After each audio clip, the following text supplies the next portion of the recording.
Pour ne rater aucune de nos vidéos, n'oubliez pas de vous abonner et d'activer la cloche. C'est ça, hein. Donc le Parlement ne se prononcera pas sur le budget de la sécurité sociale. Alors selon le socle commun, hein, les macronistes et les républicains, ils avancent la responsabilité, la nécessité de compromis, la nécessité de stabilité. Tout de suite après le 49-3, le NFP et le Rassemblement national ont annoncé déposer une motion de censure chacun. Le RN votera celle du NFP. Ce ne sera pas le cas pour l'inverse, mais dans tous les cas, dans quelques jours, c'est la fin du gouvernement Barnier si tout le monde respecte les votes qu'ils ont avancés. Ce n'est pas un aveu d'échec pour les macronistes qui reportent la faute plutôt un jour sur la gauche, un jour sur l'extrême droite. Malgré les mains tendues, les nombreuses mains tendues vers le Rassemblement national, ça n'a pas suffi. Marine Le Pen a annoncé plusieurs conditions cet après-midi, mais au fil des questions, on voit que c'est l'AME, l'aide médicale d'État, qui a fini par bloquer, alors que le parti d'extrême droite, dans cette séquence, se fait le défenseur du pouvoir d'achat. Le PS dit avoir demandé des compromis en commission mixte paritaire. Puis les socialistes ont aussi rencontré le Premier ministre, lui ont envoyé une lettre, mais ça n'a pas suffi.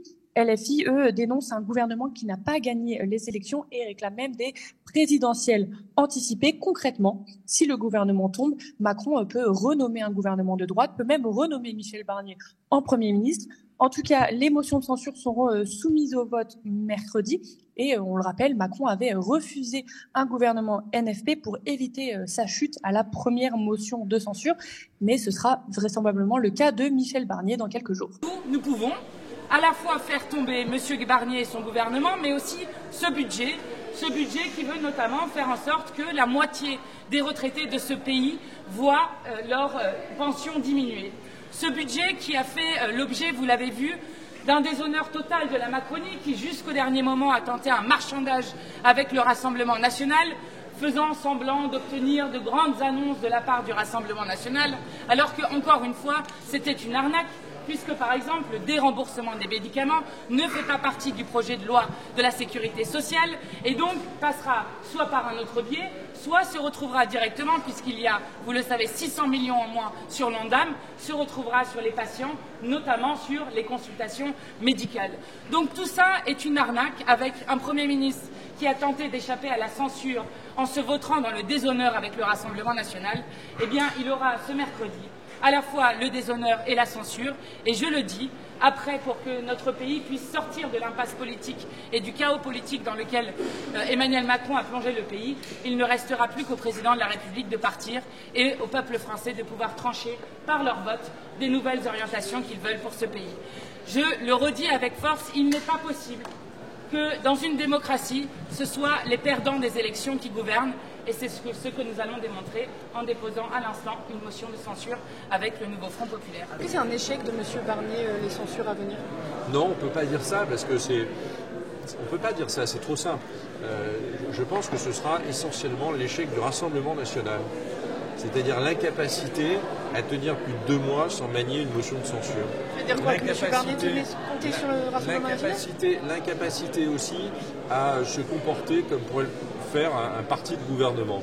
Le Rassemblement national a montré sur les nuits de commission que nous avons passées sur les 2 textes budgétaires qu'il n'y avait pas de proposition sur le sujet.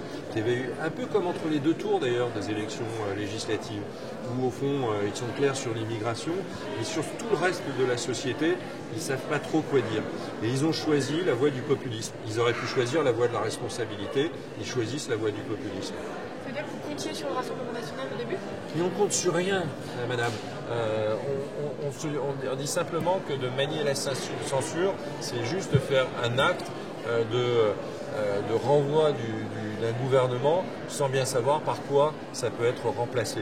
On ne joue pas avec l'avenir de la France de cette manière-là. Nous avons fait un pas. Nous avons accepté les 1,5 milliard d'alourdissement du coût du travail. Vous voyez, donc nous avons fait un pas. Nous sommes allés au bout de ce que nous pouvions en matière de négociation. Mais quand j'entends le gouvernement dire que sur l'aide médicale d'État, qui est la gratuité des soins pour les clandestins, il envisage dans sa générosité de baisser l'AME de 200 millions, alors que l'AME est au moment où nous nous parlons entre 1,3 milliard et 1,6 milliard, je me dis que l'on se moque du monde, surtout quand dans le même temps, il envisageait de dérembourser des médicaments. Ça n'est pas admissible. Il faut, et les Français aspirent à être traités de manière juste et à ce qu'ils soient tenus compte des difficultés financières qui sont les leurs, qui ne sont pas de leur fait, mais qui sont du fait des gouvernements successifs. Donc, si M. Barnier voulait véritablement incarner une rupture, j'ai envie de vous dire c'est raté. C'est la continuité dans le pire que représentaient son PLFSS et son PLF.